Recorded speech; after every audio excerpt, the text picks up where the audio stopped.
Hello again, fellow Mystery Files. Today I will be ranking all 12 novel adaptations from the BBC series Miss Marple, starring Joan Hickson as Miss Marple. And as I've talked about endlessly on this channel at literally every opportunity I've had, Joan Hickson is the best Miss Marple ever. I don't think it's particularly close. And this series is amongst the best adaptations of any Agatha Christie works. I think the show really understood not only Christie's novels, but Miss Marple as well. I mean, they understood Miss Marple's not merely some old spinster who solves crimes. And part of this, or perhaps most of this, stems from the BBC really wanting these Christie adaptation rights after Christie's death.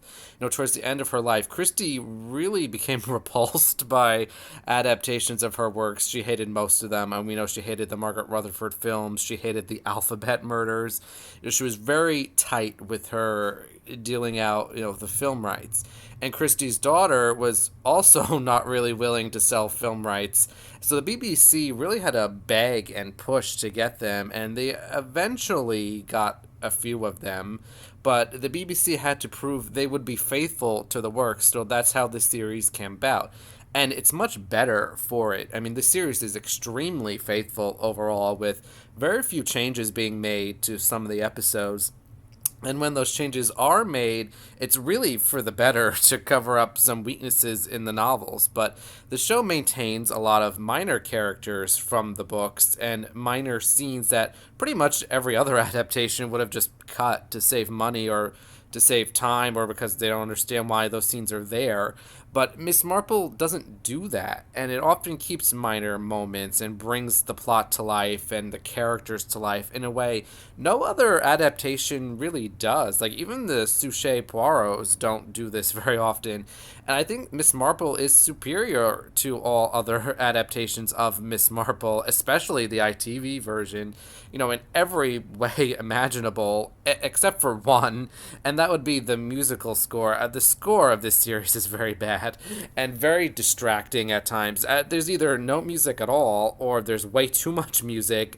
In particular, in like climactic scenes, the score is just so overwhelming and noticeably terrible that it does actually take away from the quality at times. But I will be ranking all 12 episodes. I know there are more than 12 episodes, as some of these were in multiple parts, but I'm just ranking all of the stories as if they were one episode. So there's 12 novels, there's 12 adaptations, and there may be spoilers for the books and the episodes ahead, so be warned.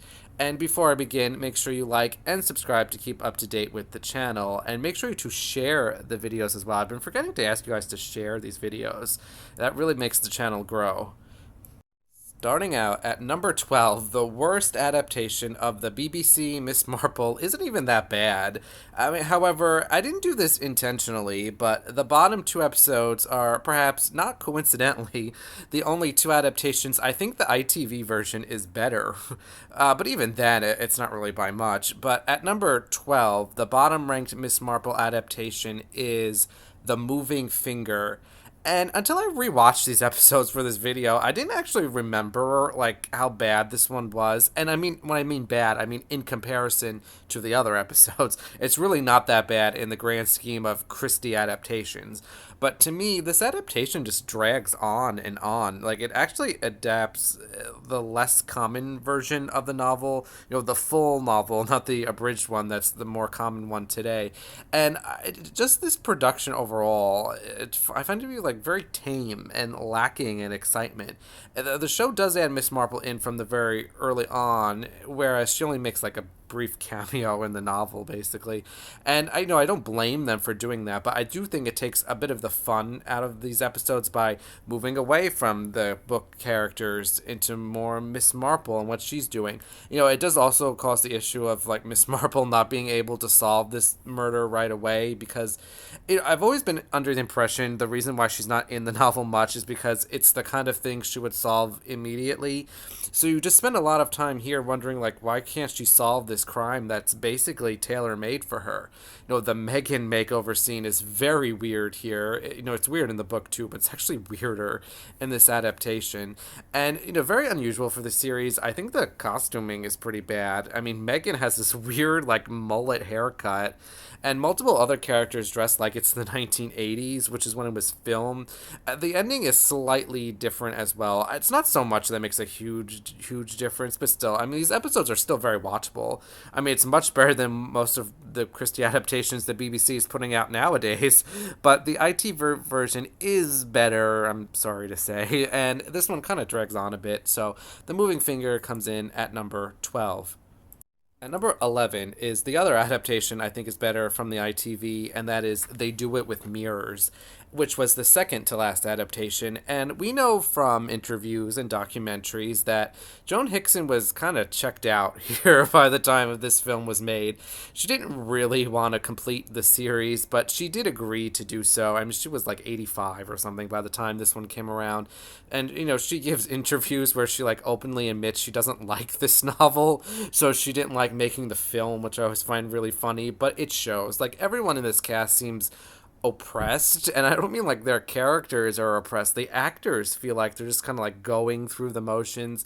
I also think the way the drawing room scene is filmed, where, the one where Edgar gets into that fight with Lewis, seems pretty obvious what's happening here. And to be fair, this is not an easy scene to film because it works better on the page than on the screen, but still, I mean, there are other adaptations that have the same issue, but the episodes handle them so much better, so I don't see why that was a problem here. And there's very strange musical scores in this one, even more so than usual. It's very over the top. Like, there's music that plays when Christian Cole Branson shows up. It sounds like the King of England is coming or something. And there's like a weird ballet scene at the beginning that I remember freaked me out as a kid, and as an adult, it's still kind of scary.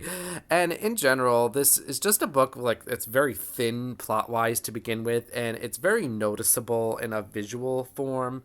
And this is a problem for pretty much every adaptation of They Do It With Mirrors. It's unavoidable. And I do think this version makes some necessary improvements on the plot. I mean, the late book murders are changed very slightly. And I really like this minor subplot of Inspector Slack, who, normally very stern, is quite frankly a jerk. He has a side habit of practicing magic tricks, which is just really funny to me. And it's through this hobby that Miss Marple realizes, oh, the trick of the mirrors and all that. And there are some moments of this adaptation that stand out, but again, it's very lackluster compared to the others in the series. So They Do It With Mirrors comes in at number 11.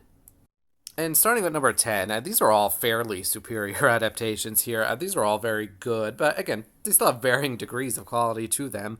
And at number 10, I have what's the final adaptation to air, The Mirror Cracked from Side to Side. And most of my issues from this adaptation is more of like a stylistic issue than anything else. In the novel, this is the first time we see Miss Marple really struggle with her age, and all of that is retained in the adaptation. There's still like Cherry Baker and like the Miss Knight saga, and it's done super well, but it is a little downplayed. For instance, Miss Marple doesn't fall at the beginning. She just breaks her shoe.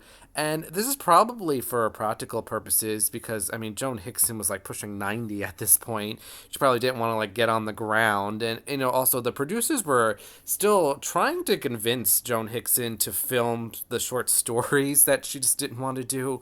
So they didn't want to make Miss Marple like too old. But, I did miss that a little bit here. It was definitely downplayed. But I do think the series made a number of very subtle but effective changes to improve the plot. Like, we don't have the Giuseppe murder anymore. The whole, this is a bit spoilery here, the German measles thing is handled much better. So it's not so obvious as what's going on is in the book. It's still kind of obvious, but I mean, again, every time I watch this, I know what happens, so maybe that's affecting it. But, the murder mechanics are very slightly different, but all of these maintain the feel of the book. These are not major changes, and it shows just how much the production team knew their work. But again, some of these very slight changes I just didn't care for from a personal side. It's not that they're poorly executed, but still, The Mirror Cracked from Side to Side comes in at number 10. At number 9, another one of the later episodes, and that is 450 from Paddington. And I have no major issues with this one. I mean, the story is incredibly faithful, but I do think it makes a few changes while, again, not major. I do think they affect the story a little bit more. The Martine plot is largely reduced, which I think makes the Anna Stravinska storyline a little more obvious. That doesn't point you necessarily toward a specific person, but I do think it makes it a little clearer which of these plots is more important to the murder. My thoughts on this episode are basically the same as my thoughts on The Mirror Cracked. I think they're both very good episodes with acting that, isn't necessarily the greatest at times. I mean, there are changes made that affect the story a little bit, but not too much. And I think I simply enjoy 450 from Paddington more than I do The Mirror Cracked. I also think 450 from Paddington nails Miss Marple's character a lot better than The Mirror Cracked. I mean, this is a novel where Miss Marple falls into the background a bit, with a lot of it being focused on like what Lucy Islesbarrow is doing and what's going on at Rutherford Hall. It wouldn't be in character to focus on Miss Marple so much. That's not what she does. And there's also like a fun inside joke here about how Mrs. Kidder, she's the kitchen helpmaid, is no good at her job, which is really funny when you realize that Joan Hickson played Mrs. Kidder in the Margaret Rutherford version of this story. So I think the Miss Marple content is better in this one than in The Mirror Cracked, which is why I have 450 from Paddington one spot above it here at number 9. And at number 8 is the last of these like one episode films, and that is A Caribbean Mystery. And again, I think this film does such a good job of depicting Miss Marple. I do wish we got her complaining about Raymond West's book, but still, I think it does an excellent job of portraying her as, Nemesis and her lethargy at being on this island, which is the real island of Barbados. It's not the fictional St. Honore. And we still get a lot of character moments from Miss Marple, though. And, other versions would have just cut, like her, denying the plainer food because she's in the Caribbean and she wants to have the Caribbean food. I think the most notable thing about this adaptation is this sequence in the middle where Miss Marple, just absolutely bored out of her mind, visits Victoria's home village. And there's a lot made about how the country village is more exciting than anywhere else and really makes a good comparison between Victoria's home and St. Mary Mead, and how the two places are very similar despite being on opposite sides of the globe. And, we see a bit of humanizing of Victoria in the film, as her depiction in the book is not particularly great. And I think this also plays into, the nemesis plotline of Miss Marple wanting vengeance for Victoria at the end of the film. It's much more convincing here than it is in the novel. I also think the film doesn't really make any changes, but it presents things in a more interesting way. Like, I think the Dyson Hillingdon storyline is told so much better here, so it doesn't appear to be a very clear red herring. I think the backstory to Major Palgrave is done in a way that makes a lot more sense. It's not as, obvious, and it just fits in the character better. The mystery is more intriguing because of it, and I think the ending climactic scenes are more suspenseful than in the novel. So I have A Caribbean Mystery here at number 8. At number 7 is the adaptation of my least favorite Miss Marple novel, At Bertram's Hotel. And to me, this episode has no issues. It's mainly towards the middle of the list here because I don't have any knocks against it, but the fact that it's, as at Bertram's Hotel means it's just simply not as good as the rest. I actually think the adaptation is better than the book. I think the two plot lines are more balanced here, and the mystery itself is better. I think it's more suspenseful and less obvious who the culprit is. I think the adaptation really captures the spirit of the novel and the atmosphere of Bertram's Hotel, which is the best part of the novel. It's the setting of the hotel. And we see that a lot in the adaptation. And, to me, Miss Marple is perfect in this one. And Carolyn Blakiston, who plays Bess Sedgwick, is fantastic as well. And there's this very infamous scene where Bess Sedgwick makes this a complete mess eating a jelly donut. That's very notable. That's the first thing I think about when I think about, this episode. The ending is much more satisfying than in the book, where our murderer is actually confronted here. And I will say, I think the big chase scene toward the end is just so ridiculous. Like, I mean, it's ridiculous in the book, but seeing it play out visually on the screen is even more ridiculous, especially since once again, the musical score is very bad here. It's almost like hilarious, like unintentionally funny. I can't blame the adaptation since this is in the book. They didn't make it up. It's not a change they made, but still, this is at Bertram's Hotel, and it really can't compete with the better titles, so it comes in at number 7. At number 6 is an adaptation I really wish I could have put higher. I really wanted to put it higher, and I actually think a lot of you might be expecting this one to be lower because it has a very clear issue, and that is A Pocket Full of Rye. And the obvious criticism here is the ending. Now, I don't actually hate this ending. I know a lot of viewers do hate this ending, yeah, but I particularly don't. It's the same culprit from the novel, but the events unfold differently. Again, I don't actually hate the ending, but my problem is that it's not what's in the novel. And it deprives us of what's quite frankly one of the greatest endings to any Christie novel. Like what I wouldn't have given to see Joan Hickson in Miss Marple's living room holding that photograph of Gladys and her murderer. I also wish there was even more of that vengeful Miss Marple. It's actually downplayed a little bit here. And there's still plenty of it in the episodes, but I wish there was more. You can't have too much of it. This is Miss Marple's entire motive for getting involved is to avenge Gladys, who, was taken advantage of, and because she's just an innocent, silly girl.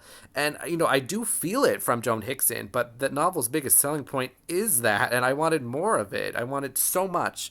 But I think the actress who plays Gladys, her name is Annette Badlin, was fantastic. I think this cast overall was very good.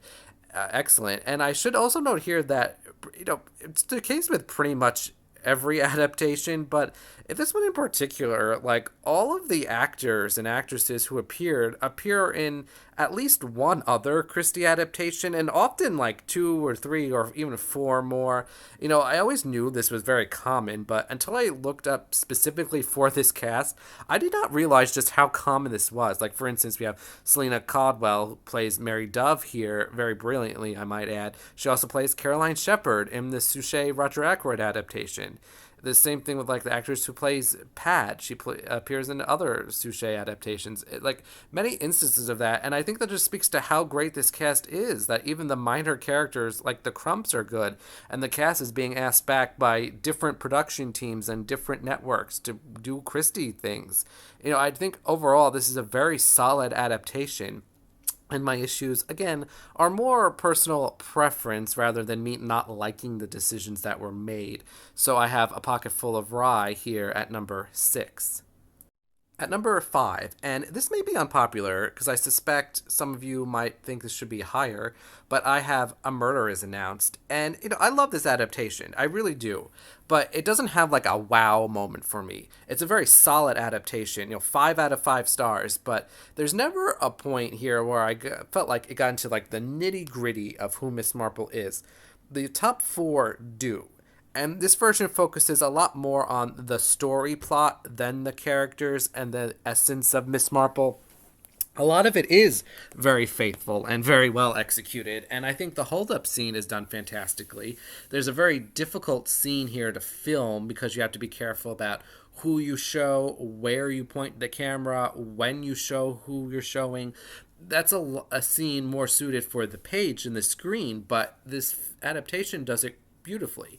The cast is again spectacular. I mean, everyone really nails their characters. In particular, I think Elaine Ives Cameron, who plays Hannah, that would be the Mitzi character, she's renamed here, is very good. Samantha Bond is Julia Simmons. She's great. I think this adaptation nails all 3 prongs of my personal test to tell if an adaptation of a story is good.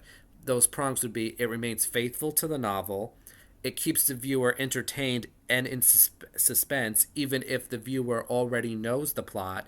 And the third prong is the cast and crew have a deep understanding of the original work. And it is that last prong where I think a lot of Christie adaptations go wrong nowadays. It's not really the first one, in my opinion, believe it or not. And I will say my biggest knock against this adaptation is that it's kind of long and it feels long.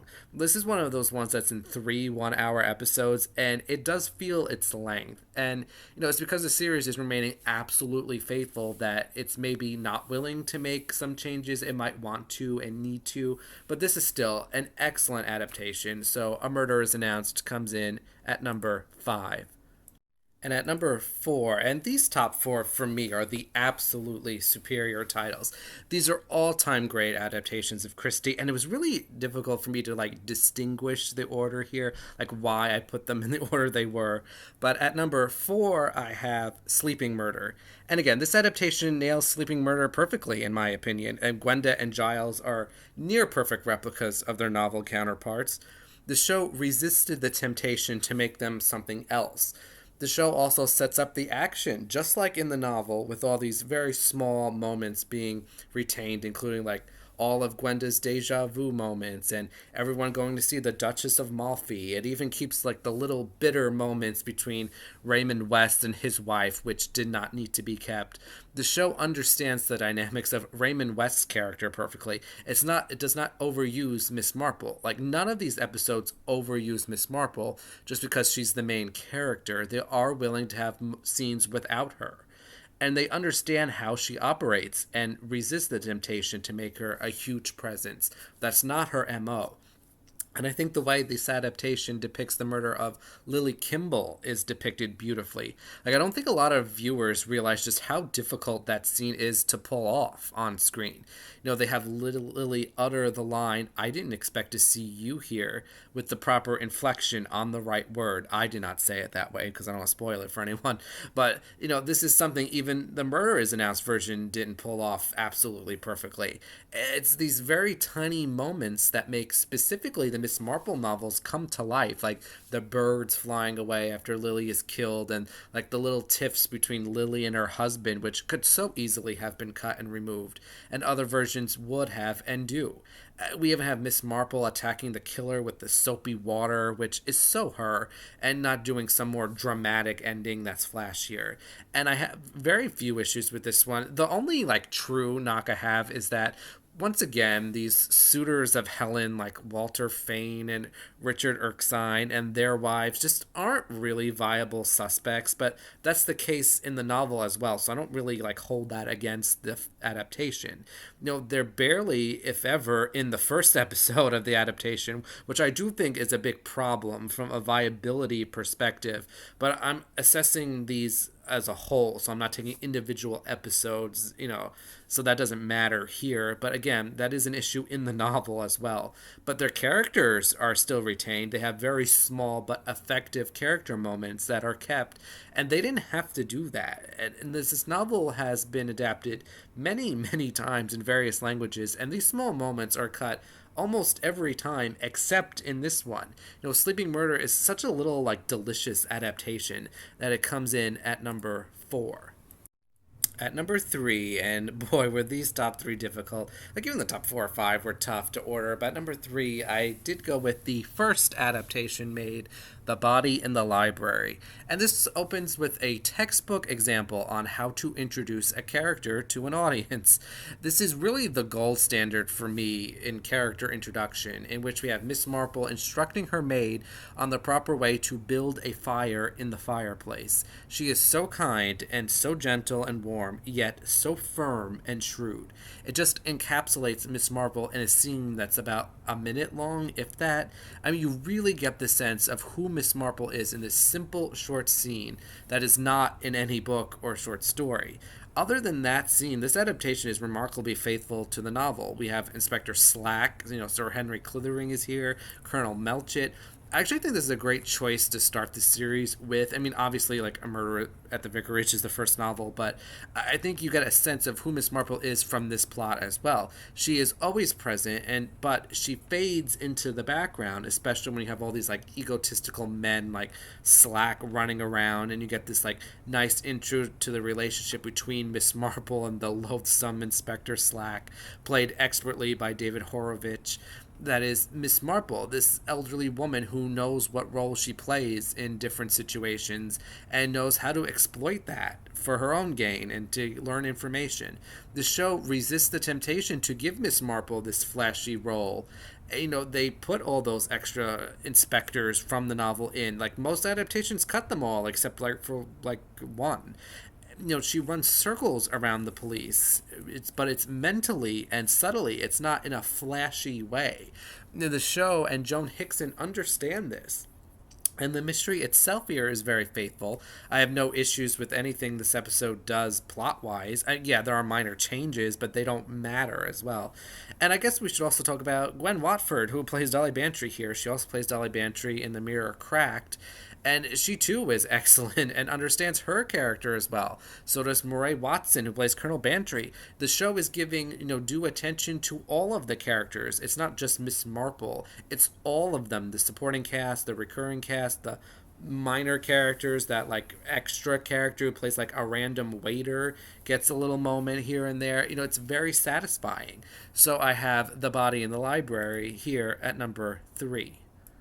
At number 2, and I know I sound like a broken record, but this was tough because these top 2 episodes here actually do make changes to the plots more so than the others, but neither in a way that like didn't make sense. And for me, it was just a matter of which 2 I thought was better. And at number 2, I went with The Murder at the Vicarage. And there are changes made here, all for the better, I would say. I mean, first of all, Dr. Stone and Miss Cram are gone, thank goodness. They have one of my least favorite side plots in all of Christie. The story does not need them. We also lose Dennis Clement, who I enjoyed in the book, but he's mostly comic relief, so his presence in the adaptation would have been strange given the tone of it. I didn't miss Dennis. I actually, my most recent rewatch, I sort of forgot, he wasn't in it, because you don't really notice either. And like most of the other episodes in this series, this one is just fantastic. I don't know how many different ways I can keep saying that over and over again. But, it really understands the story and Miss Marple. And we have so many minor characters again here that bring it to life, like Miss Hartnell and Mrs. Price Ridley are present. They could so easily have been cut, but they add not just character moments, but they add to the character of St. Mary Mead. These gossiping old women are part of the setting. And Inspector Slack is really at his rudest here because, not just has Miss Marple bothering him, but he has, all those other old women as well.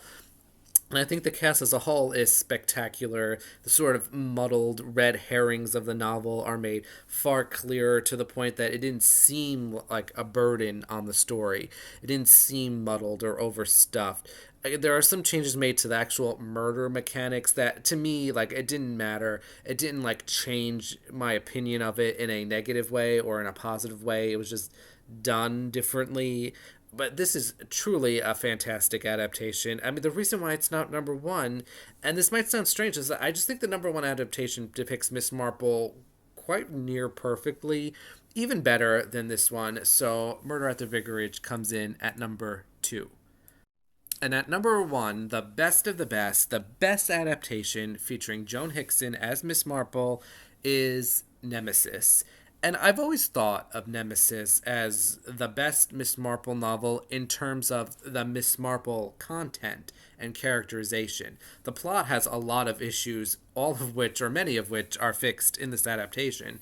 Joan Hickson really brings Miss Marple to life here. And I know I said that for so many different other episodes, but this one is the case most, for sure. And this is the most important story for Miss Marple's characterization. It's just delicious how perfect Joan Hickson is in this adaptation. The way these episodes treat Miss Marple is true to character, and they keep all of those little moments like her, reading the obituaries, and there are scenes with those 2 lawyer characters talking about Miss Marple and whether or not she can actually complete the task. Miss Marple is not in these scenes, and these scenes did not need to be there, but they reinforce the character. And other adaptations would simply have cut out all these scenes. They probably cut out the lawyers entirely. And the plot is cleaned up considerably. There's so much of the novel's plot that just doesn't work and doesn't make sense. And it's so much better here. Michael Raphael is a much more sympathetic character than in the novel, which is a huge difference. Many of the Coach Tour characters have been cut entirely, especially the ones who don't matter, and that allows Miss Marple to explore more and get to know the actual important characters like Miss Temple and Professor Wansteed. And our three weird sisters are all fantastic here. And actually, Miss Temple is murdered with a bust of Shakespeare falling on her, which just makes so much more sense than like the giant boulder, which is just ridiculous. Again, it's resisting the temptation to make Miss Marple flashier or to make those three sisters flashy, keeping them true to their novel counterparts. And we also have a new character in Lionel Peel, who is Miss Marple's loser nephew whose wife throws him out, and he's her companion on the Coach Tour. And I think the addition of this character makes a lot of sense. Miss Marple needs a companion here for practical purposes. Because this is on screen, we need someone for her to talk to and to share her thoughts with, because we can't read them on the page.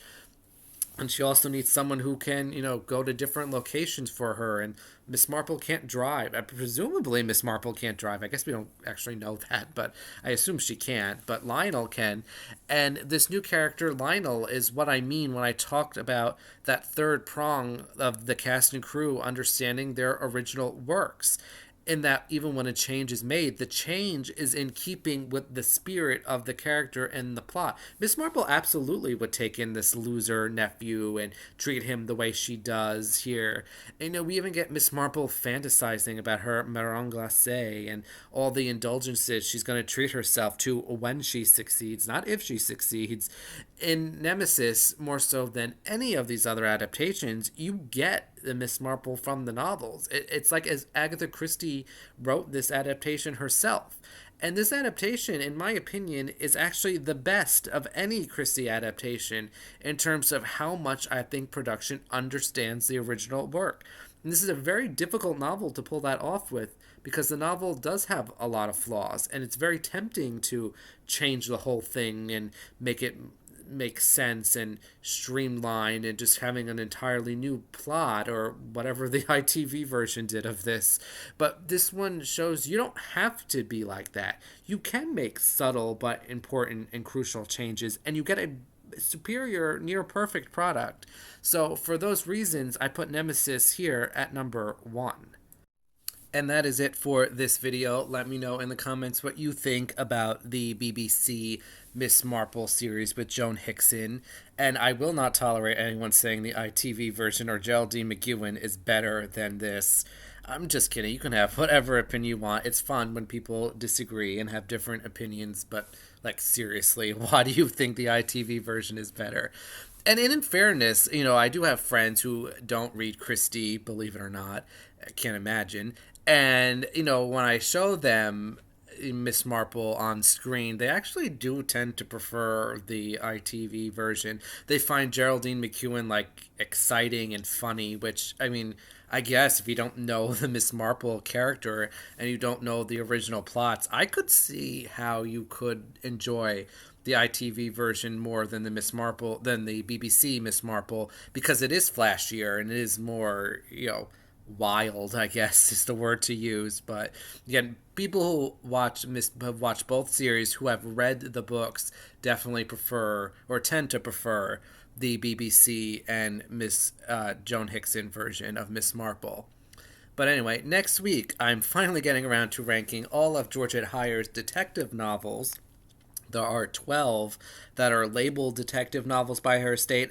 I've only read those 12. I'm not sure if any of her other novels are mystery novels. It appears not, but Georgette Heyer, best known for her Regency romances, also wrote a few detective novels, most of which star Inspector Hannaside and Sergeant, then later Inspector Hemingway, and I prefer Hemingway to Hannaside. I don't know if that's a popular opinion or not. And this is actually my first go-through of Georgette Heyer's detective novels. I had not read them before because I was sort of under the assumption they would be romancy, and I don't like romance. But these are actually pretty good. I highly recommend them, actually. So next week I'll be ranking all 12 of them, so stay tuned for that.